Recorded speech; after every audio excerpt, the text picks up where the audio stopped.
اعوذ باللہ السمیع العلیم من الشیطان اللعین الرجیم بسم اللہ الرحمن الرحیم۔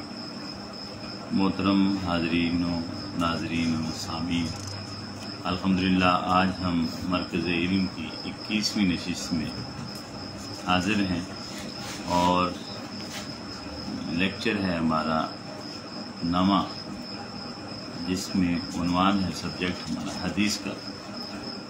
حدیث میں آج بیوی سے حسن سلوک اور بیٹیوں کی فضیلت کے حوالے سے ہم حدیث پڑھیں گے۔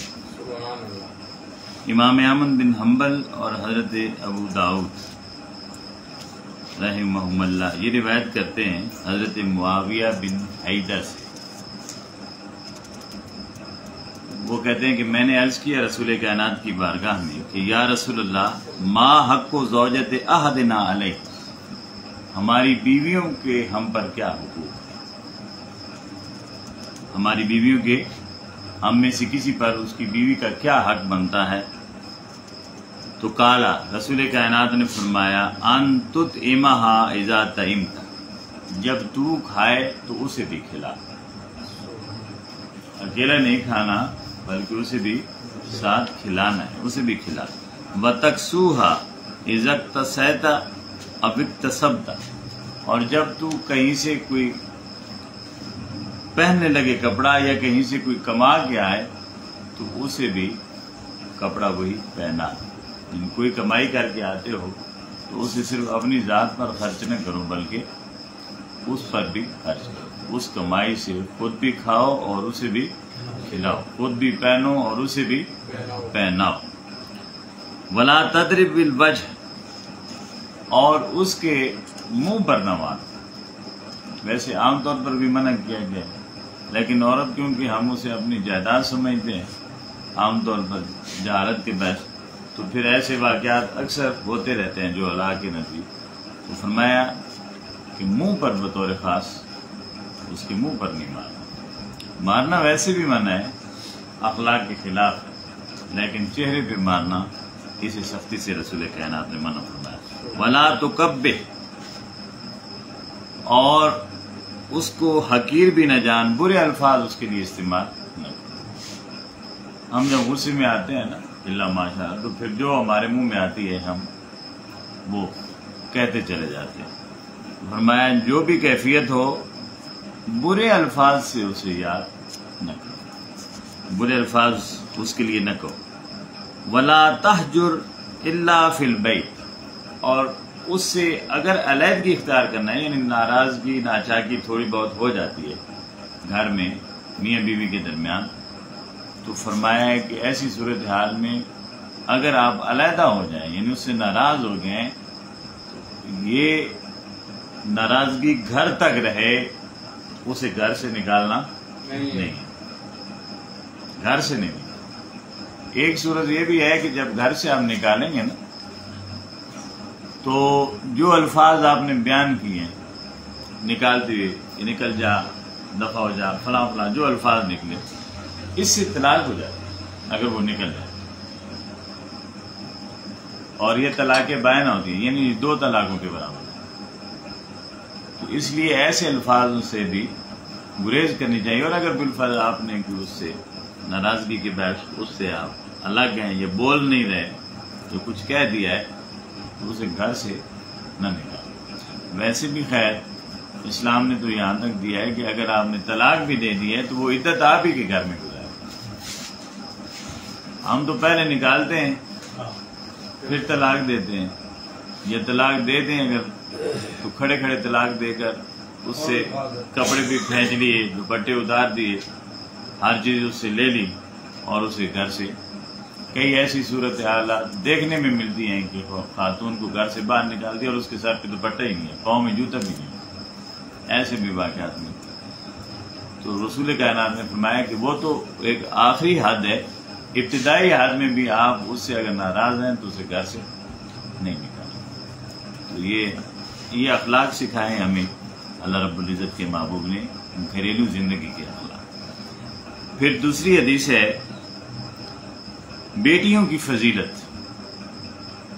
ہمارے معاشرے میں ایک یہ بھی ناسور بن گئی ہے یہ بیماری بھی، اب تو خیر تھوڑا سا تبدیلی آ گئی کہ بیٹوں کو بہت ترجیح دی جاتی ہے۔ حضور اکرم صلی اللہ علیہ وسلم نے بیٹیوں کو فضیلت اور ترجیح کا حکم دیا۔ حضرت عبداللہ ابن عباس رضی اللہ تعالیٰ عنہ فرماتے ہیں کہ حضور نے فرمایا سووا بین اولادکم فی العطیہ، جب کوئی چیز بانٹنے لگو، تحفہ تقسیم کرنے لگو تو اپنی اولاد میں برابری رکھا کرو، یہ نہیں کہ بیٹے کو زیادہ دے دیا اور بیٹی کو تھوڑا دے دیا۔ بعض گھرانوں میں اور خاندانوں میں ایسا ہوتا بھی ہے، اب بھی ہوتا ہے، لیکن آقا نے فرمایا یہ تحائف کی تقسیم میں اولاد میں کیا رکھنی ہے؟ برابری رکھنی ہے، بیٹوں اور بیٹیوں میں برابری رکھنی ہے۔ فلو کنت مفضلا احدا لفضلت النساء، آقا نے فرمایا اگر میں کسی کو ترجیح دوں بیٹوں اور بیٹیوں میں سے تو میں پھر بیٹیوں کو بیٹوں پر ترجیح دوں، کیونکہ حضور اکرم صلی اللہ علیہ وسلم کے کاشانہ رحمت میں اب ایسا تھا نہیں کہ آپ تحفہ تقسیم کرتے اور سامنے آپ کی اولاد بیٹے بھی ہوتے، تو ایسا تھا نہیں، تو آقا نے فرمایا اگر میں ترجیح دیتا، یعنی وہ بھی ہوتے یہ بھی ہوتے اور میں ان میں سے ترجیح دیتا تو پہلے بیٹیوں کو ترجیح دیتا۔ تو آقا نے گویا اپنی خواہش کا اظہار کر کے یہ بتا دیا کہ یہ میری سنت ہے، یہ میری خواہش ہے اور یہ میرا عمل ہے۔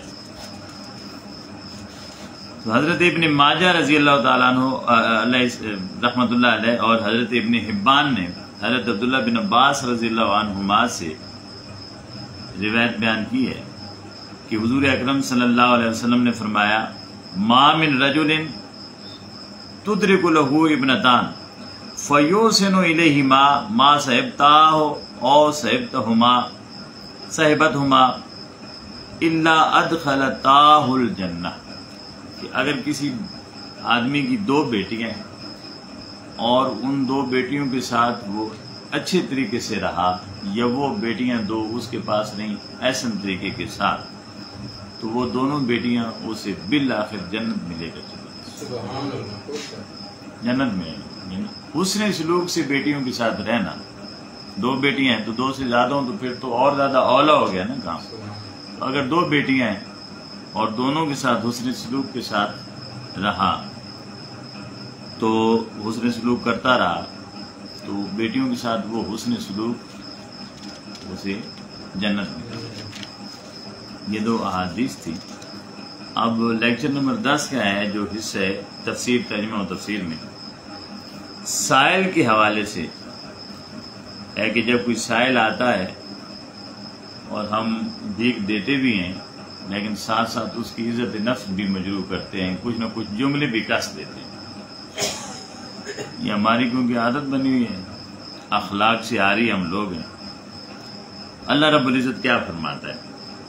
وہ ہمیں حکم دیتا ہے کہ سائل کوئی بھی مانگنے کے لیے آئے، بھکاری ہے یا کوئی بھی سوال کرنے والا، تو ضروری تو نہیں کہ وہ بھکاری ہو، ہم بھی آپس میں ایک دوسرے سے کوئی نہ کوئی سوال کر سکتے ہیں کسی نہ کسی حوالے سے۔ تو عزت نفس کا خیال رکھنا یہ ضروری ہے، اس کا حکم دیا گیا۔ فرمایا قول معروف ومغفرۃ خیر من صدقۃ یتبعها اذى واللہ غنی حلیم، کہ نرمی کے ساتھ گفتگو کرنا کسی کے ساتھ اور درگزر کرنا یہ اس صدقہ سے بہتر ہے جس صدقہ کے بعد آپ وہ صدقہ جسے دیا ہے اس کی دل آزاری کریں۔ جس کو آپ نے صدقہ دیا، جسے کچھ دیا ہے، پھر اس کی کسی حوالے سے دل آزاری کریں، اس سے بہتر ہے آپ اچھی بات کر لیں اور لوگوں کو درگزر کریں۔ تو یہاں بظاہر جو حکم ہے وہ یہ ہے کہ اگر آپ نے صدقہ دیا ہے، کسی کے ساتھ کوئی بھلائی کی ہے، تو اب اس کی دل آزاری کسی بھی صورت میں نہ کریں، ورنہ وہ ساری کی ساری دھری کی دھری، جو کام عمل خیر کیا دھرے کا دھرا رہ جائے گا۔ پھر فرمایا اما تُوردن عنہم ابتغاء رحمت من ربک ترجوہا فقل لہم قولا میسورا، کہ اگر کوئی سائل آ گئے، جس کا مفہوم میں آپ کو بتا دیں سائل کریمہ کے، کیونکہ سائل آ گئے اور سائل نے آپ سے سوال کیا ہے مگر آپ کے پاس اتنی گنجائش نہیں ہے، تنگ دستی ہے، آپ اسے دے نہیں سکتے. ضروری تو نہیں کہ آپ سے یا ہم سے کوئی مانگنے کے لیے آئے اور لازماً ہم اسے دیں گے. ظاہر ہر آدمی کی اپنی کیفیت ہوتی ہے مالی طور پر، وہ ہر وقت تو ہر کسی کو دے نہیں سکتا. تو اس بندے کے لیے کہ جو تنگ دست ہے اور تنگ دستی کے باعث کوئی مستحق آیا ہے اور وہ اسے دے نہیں سکا، کہا دے تو نہیں سکے، لیکن اللہ رب العزت کی رحمت کی جو تمنا آپ رکھتے ہیں اور جس کے منتظر آپ ہیں تمنا کی، جس رحمت کی آپ کو تمنا ہے کہ اللہ رب العزت وہ رحمت آپ کو دے، یعنی آپ کو خوشحال کرے، آپ کو خوشحال کرے. یعنی آپ تنگ دست ہیں، کسی نے مانگا آپ دے نہیں سکتے، اور خواہش یہ ہے کہ اللہ آپ کو اتنا دے کہ میں دینے کے قابل ہو جاؤں. تو اس کا ایک ہی طریقہ یہ نسخہ بتایا رسول قرآن کریم میں، اور وہ کیا ہے؟ فرمایا پھر تم اس سے نرمی سے بات کرو. تو گویا سائل کے ساتھ تنگ دست آدمی اگر نرمی سے بات کرے تو اللہ رب العزت اسے وسعتیں عطا فرما دیتا ہے، اس کے رزق میں وسعتیں عطا کر دیتا ہے. تو اگر ہم انکار بھی کر رہے ہیں تو وہ نرمی سے ہو، پیار کے ساتھ ہو. اللہ رب العزت اس کے بدلے میں اس بندے کو جو تنگ دست تھا اسے فراخی عطا کر دیتا ہے، کشادگی، رزق کی کشادگی عطا فرما دیتا ہے. اب پھر دیکھیں قرآن کریم کی سورہ والضحیٰ کی یہ بڑی مشہور آیت ہے، ظاہر ہم پڑھتے ہیں وَأَمَّا السَّائِلَ فَلَا تَنْهَرْ. اب یہ اس ذات سے کہا جا رہا ہے جس کے دروازے پر کبھی نہ ہوئی نہیں، سبحان اللہ، کبھی اس کی زبان سے کبھی لفظ نہ نکلا ہی نہیں ہے.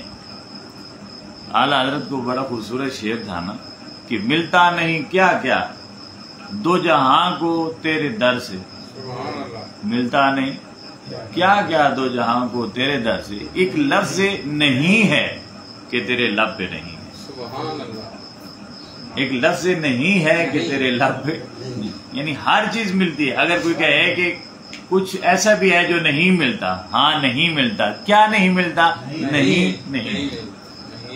نہیں ملتا. تو اب یہ وہ دربار ہے کہ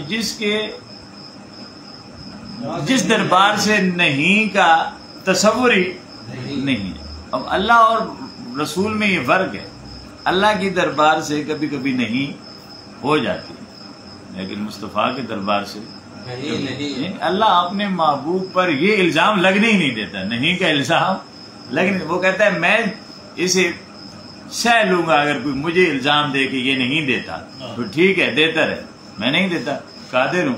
لیکن اپنے محبوب میں یہ وصف رکھا ہی نہیں، سبحان اللہ، محبوب عطا ہی کرتا ہے.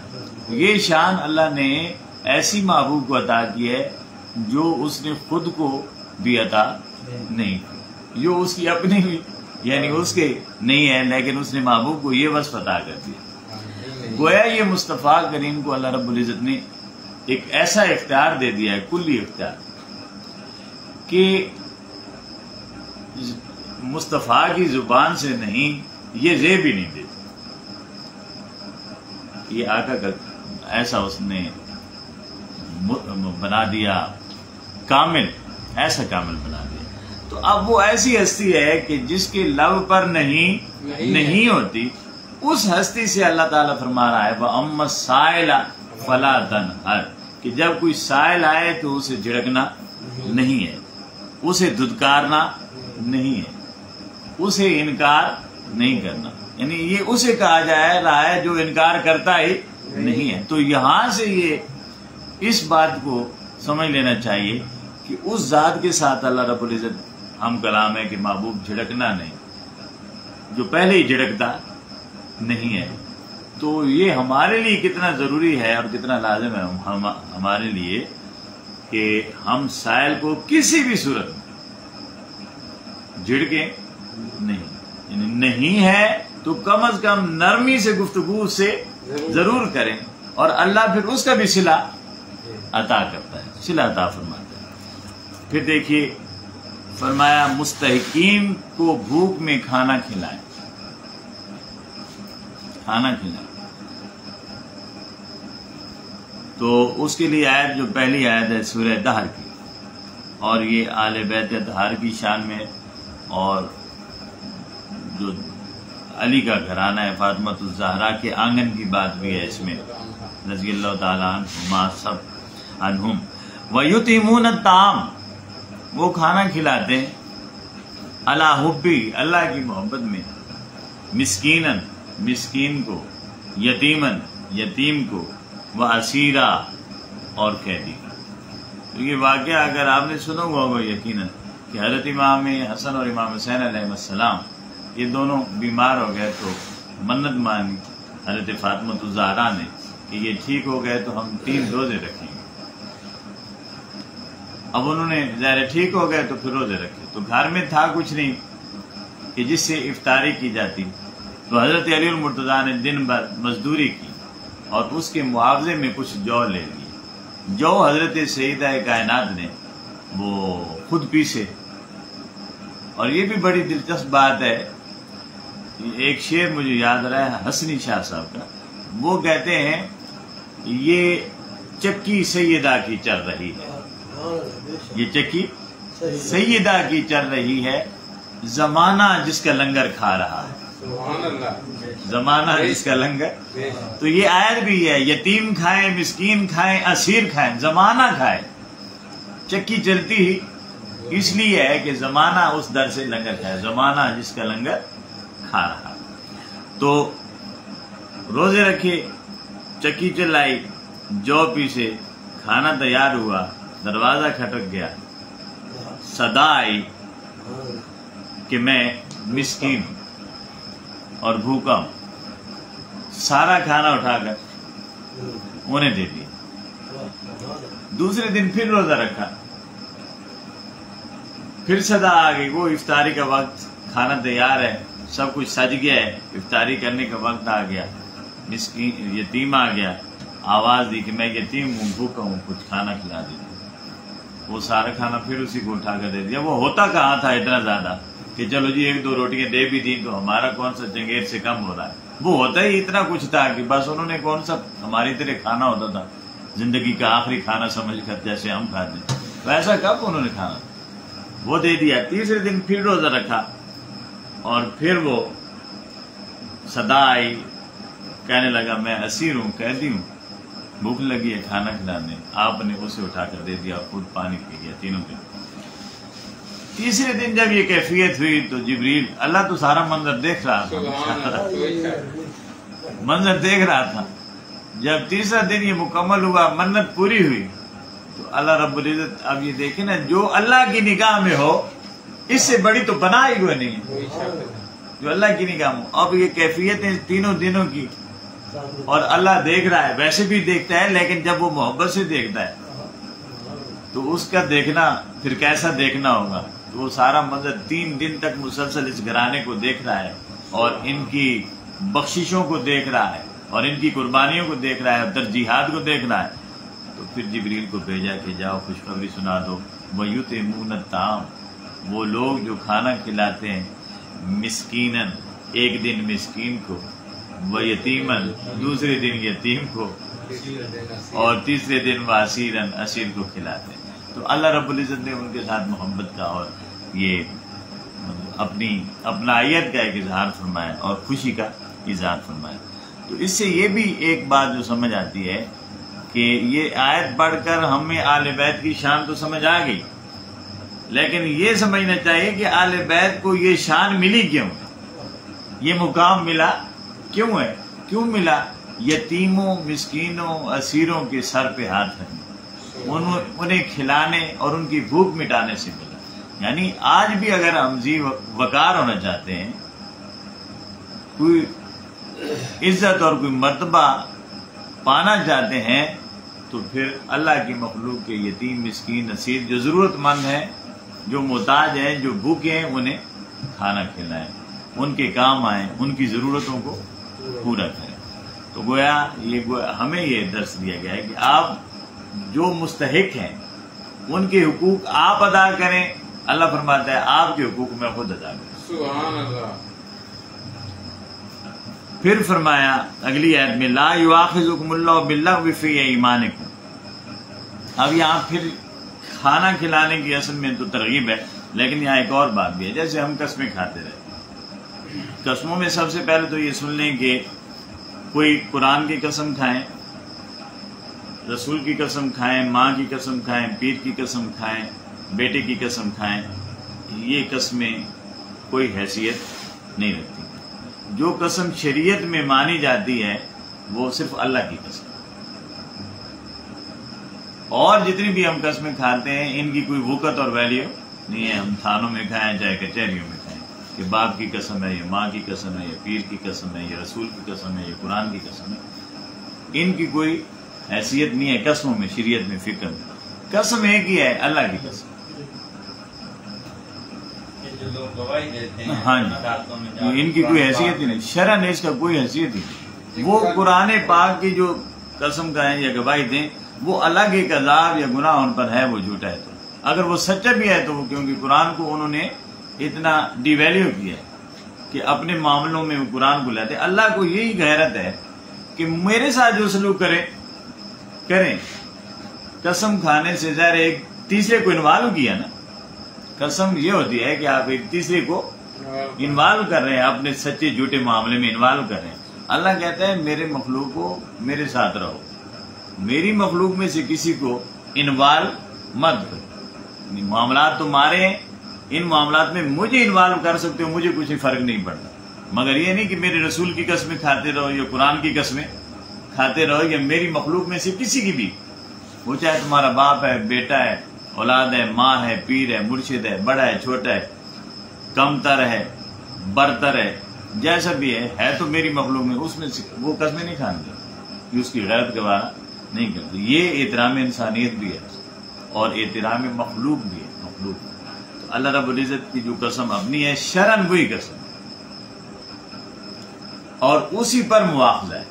باقی فرمایا لا یؤاخذکم اللہ باللغو فی ایمانکم، جو تم لغو قسمیں کھاتے ہو نا، لغو قسمیں، ان پر تمہارا کوئی مواخذہ یا گرفت نہیں ہے. ولیکن یؤاخذکم بما عقدتم الایمان، ہاں جو تم سنجیدہ ہو کر قسمیں کھاتے ہو. ہم اکثر کہتے ہیں نا وہ اپنے معاملات میں قسمیں قسمیں قسمیں جی قسمیں، تو ایسے ہم کئی بار کہتے ہیں. تو ان قسموں کا کوئی اعتبار نہیں ہوتا سوائے اس کے کہ آپ یعنی اپنا وہ جو ایک تشخص ہے یا وقار ہے اسے آپ لوز کرتے ہیں مجروح. تو جو سنجیدہ قسمیں ہیں ان پر جو وہ قسمیں کھائیں گے تو ان پر گرفت ہے. اگر وہ ٹوٹ گئی، اگر وہ قسم ٹوٹ گئی تو وہ، ورنہ بچوں کی طرح قسمیں بار بار جب یا بے تحاشا اور بے ہنگم کھانے سے یہ مواخذہ نہیں. فرمایا فکفارتہ، اس کا کفارہ ہے جو آپ سنجیدہ قسم کھائیں گے. اور سنجیدہ قسم ایک ہی ہے، وہ اللہ کی قسم ہے. کیا ہے؟ اللہ کی قسم ہے. اس پر مواخذہ ہے جو اگر قسم کھائیں گے. وہ کیا مواخذہ ہے؟ اب یہاں وہ جو دے رہا ہے ہمیں، وہ دیا اللہ تعالیٰ نے ایک چائس دیا ہے کہ قسم اس طرح پوری کرنی ہے. اس میں پہلا جو چائس ہے دیکھیں، وہ کہا اطعام 10 مساکین من اوسط ما تطعمون، جو آپ اہلیکم، جو گھروں میں آپ کھاتے ہیں، متوسط کھانا ہے، نہ بہت اوپر لیول کا نہ نیچلے لیول کا، متوسط کھانا جو عام طور پر گھر میں آپ کھاتے ہیں اس طرح کا متوسط درمیانہ کھانا آپ 10 مسکینوں کو کھلائیں. 10 مسکینوں کو آپ یہ کھانا کھلائیں، یعنی وہ درمیانے درجے کا جو آپ گھر میں عام طور پر جو دال سبزی آپ کی نارمل، جو نارمل روٹین کا کھانا ہے وہ، ہاں جو خود کھاتے ہیں اچھا کھاتے ہیں تو ان کا وہ نارمل ہے. یہ نا یہ جو ہمارے فطرانہ ہوتا ہے وہ بھی ہمارا اسی طرح ہے، یعنی جن کا لیول اوپر کا ہے ان کا فطرانہ بھی اوپر کے لیول کا ہے، جو متوسط ہے ان کا فطرانہ متوسط ہے، اور جو نچلے درجے کے ہیں ان کا اس کے درجے کا ہے. تو ہم تو سوچتے رہتے ہیں نا رمضان میں کہ کتنا فطرانہ گھٹ تو گھٹ، کم سے کم کتنا ہے. تو کم سے کم اس کے لیے ہے کہ جس کے پاس اتنا ہے، ہاں جتنا ہے اتنا. تو جو اوپر والے ہیں اب آپ کہیں کہ یہ زرداری اور نواز شریف بھی کو 120 روپے دے، تو یہ فطرانے کا یہ لیول نہیں ہے. ہر ایک کی سطح جو ہے نا اس کی دولت کی، مال کی اور اس کی وسعت کی، رزق کی، اس حساب سے. یہاں بھی متوسط یہ ہے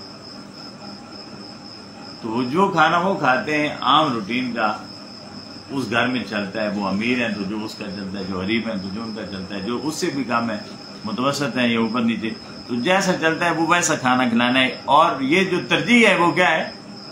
مسکینوں کو کھانا کھلانا. کیونکہ پہلے مسکین آیا ہے نا، اوپر والی آیت میں بھی پہلے کون آیا؟ مسکین آیا. تو ہاں پھر یتیم بھی رسی. تو مسکینوں کو متوسط درجے کا کھانا جو آپ کے گھر میں جس سٹینڈرڈ کا چلتا ہے، اور کس وقت ہوں یا ان 10 مسکینوں کے کپڑوں کا، ان کے لباس کا اہتمام کریں، اور وہ بھی کتنا ہو، یعنی جیسا آپ پہنتے ہیں. خود آپ نے 10,000 کا سوٹ جوڑا پہنتے ہیں گھر میں، اور اسے آپ 1500 کا لے کر دیں، یہ ایسا نہیں ہے. یعنی جو آپ کے استعمال کی چیز. ہمارا کیونکہ صدقات اور خیرات دینے میں بھی یہ ایک معمول ہے کہ ہم جو چیز نسبتاً کم ہوتی ہے، کمزور ہوتی ہے یا رہی ہوئی ہوتی ہے، ہم اسے دیتے ہیں کہ یہ دے دیں. تو ہم جب اللہ کی راہ میں دینے لگتے ہیں تو پھر جو پھٹے پرانے کپڑے ہیں وہ بازار میں نہیں چلتے، ہمارے اب کام کے نہیں رہے، تو ہم کہتے ہیں اسے سلام متاثرین کے لیے بھیجتے. ایک واقعہ بھی بڑا دلچسپ، میں اب اسے بیان نہیں کرتا، وہ ایسا پیش بھی آتے ہیں کہ کوئی کپڑا غلطی سے آ جائے تو پھر ڈھونڈنے بھی آ جاتے ہیں کہ وہ میڈم جی نماز جھوٹ ہے، تو اس نے سو تھوڑی دیر آ گئی. تو اس طرح بھی ہو جاتا ہے. تو اس سے تھوڑا سا آپ دیکھیں کہ وہ آیا ہے تو آپ دوسرا بھی لے کر آئے نا. ایسے بھی لوگ تھے اصلاح زدگان میں کہ جنہوں نے اپنے شادی کے دن تھے، وہ جو زلزلہ زدگان میں، تو شادی کے دن اس کے عید کے کپڑے تھے بچوں کے، انہوں نے اٹھا کر انہیں دے دیا اور خود پھٹے پرانے کپڑوں پر عید گزار. ایسا بھی ہوتا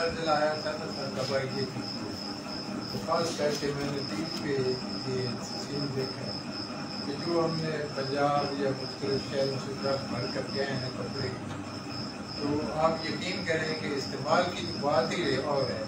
انہوں نے کھولے، انہوں نے اکٹھا کر کے تو آگ جلا کر وہ بچے بیٹھے ہیں. انہوں نے بولے کیا بات ہے ہماری، تو اتنی دیر بچے دیکھتے ہی کہتے ہیں رکھو، اور آپ ادھر سے لے اور سردی ہے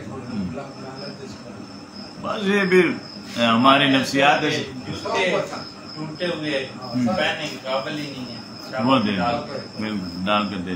بس ہم وہ ایک بزرگ نے کہا نا، پتہ نہیں اب مجھے ان کا نام یاد نہیں ہے، وہ آ گئی. تو ایک بندہ گیا ان کے پاس اور ان کا حضرت کی وصیت کرے.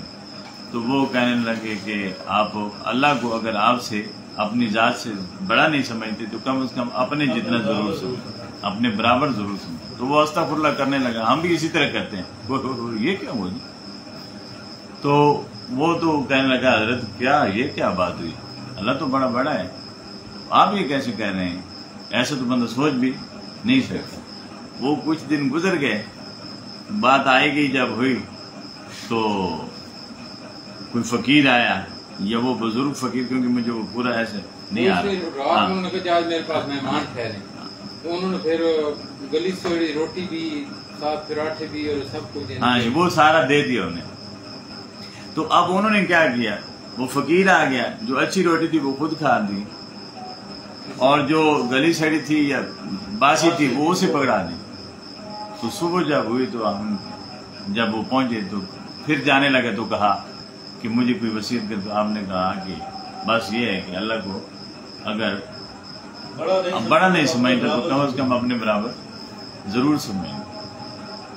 تو اس نے پھر وہ غصے کا اظہار کیا اور کہا حضرت یہ کیسے ہو سکتا ہے، اللہ تو بڑا ہے جی، یہ کون کر سکتا ہے، کافر کر سکتا ہے. تو آپ نے فرمایا رات کو جو آپ کو فقیر آیا تھا، 2 طرح کی روٹی تیرے پاس تھی، اچھی تو نے خود کھائی ہے اور اللہ کے نام پر تو نے وہ باسی دی ہے. تو آپ نے تو اپنے جیسا بھی اللہ کو نہیں سمجھا، اپنے سے بھی کم تر سمجھا. تو بات یہ کہ ہم عقیدے کے اعتبار سے، زبان کے اعتبار سے، جذبات میں آ کر تو اللہ کو بڑا سمجھتے ہیں، مگر عملاً اللہ ہم سے بہت چھوٹا ہے. جو ہم نے بنایا ہوا ہے نا، جو اس کا وقار اور اس کی شخصیت، جو اس کی پرسنالٹی یا اس کو درجہ دیے ہو اپنی ذات سے، اور یہ ہمارے روزانہ کا معمول ہے. جو صبح کی روٹی پڑی، کوئی فقیر آ گیا اسے پکڑا دیں، خود تازہ کھائیں. اچھا یہ پھر اسے لباس دیں. اور تیسرا یہ ہے تحریر و رقبہ، غلام آزاد کریں. وہ کیونکہ اب تو ہے نہیں ایسا، تو اب 2 آپشن ہے ہمارے پاس، مگر ترجیح کس کو ہے؟ کھانا کھلانے، بھوکے کو کھانا کھلانے. پھر فرمایا فمن لم یجد، اب جس کے پاس یہ تینوں نہیں ہے فصیام و ثلاثۃ ایام، تو وہ 3 دن روزے رکھے. ذالک کفارۃ ایمانکم اذا حلفتم، جب تم نے قسم کھا لی ہے اور قسم کو توڑ بیٹھے ہو تو اب یہ تمہاری قسموں کا کفارہ ہے. کیا؟ 10 مسکینوں کو کھانا کھلاؤ، یا ان کو کپڑا دو، لباس دو، یا غلام آزاد کرو، یا 3 دن کے روزے رکھو. اچھا پھر فرمایا وَاحْفَظُوا أَيْمَانَكُمْ، اور بہتر یہ ہے کہ اگر قسم کھائی ہے تو اس قسم کی حفاظت کرو، اسے توڑو نہیں. کذالک، اس کا مطلب یہ ہے کہ قسم کھانی نہیں چاہیے، ورنہ قسم کی حفاظت رکھنی پڑے گی، کیونکہ یہ بھی تو وقار اور تشخص ہے انسان کا. کذالک یبین اللہ لکم آیاتی، اللہ اسی طرح تم پر اپنی نشانیاں واضح کرتا ہے. لعلکم تشکرون، تاکہ تم شکر ادا کر سکو.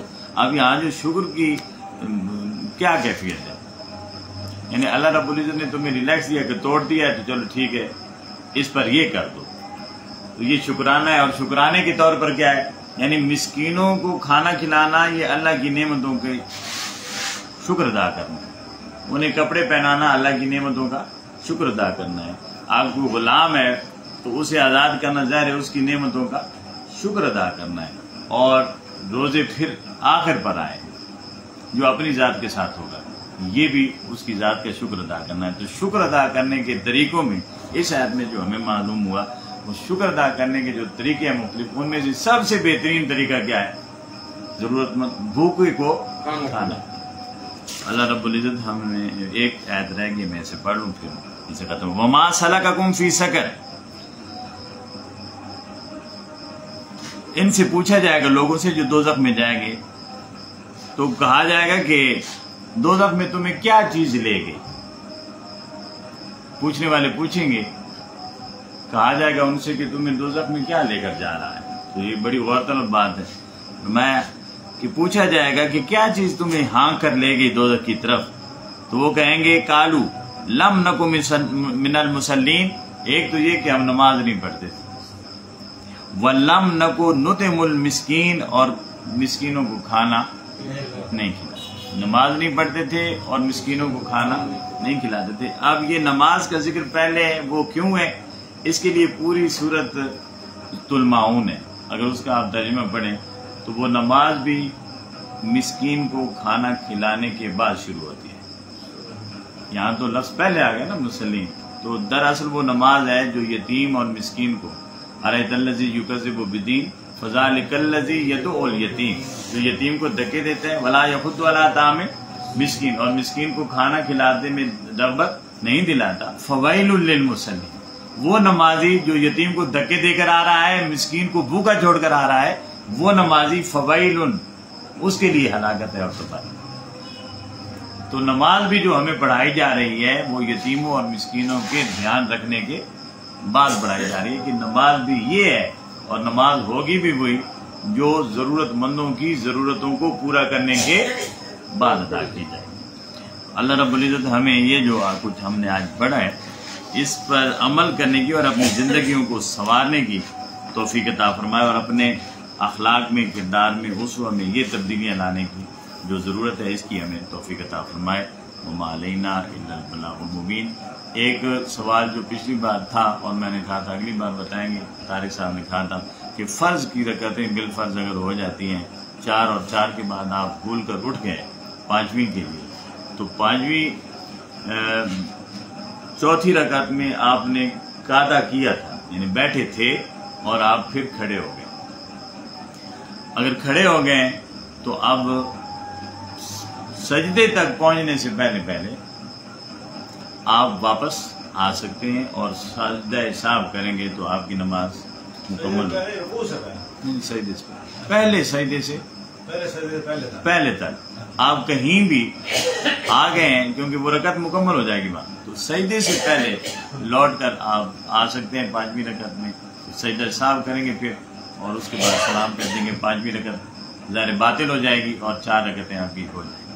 اگر سجدہ ہو گیا اس کے بعد آپ کو خیال آ گیا کہ یہ تو 5ویں ہے، تو پھر اگلی نماز کو مکمل کریں اور 6 رکعتیں مکمل کرنے کے بعد پھر سجدہ صاحب کر دیں گے، تو 4 فرض ہو جائیں گے اور 2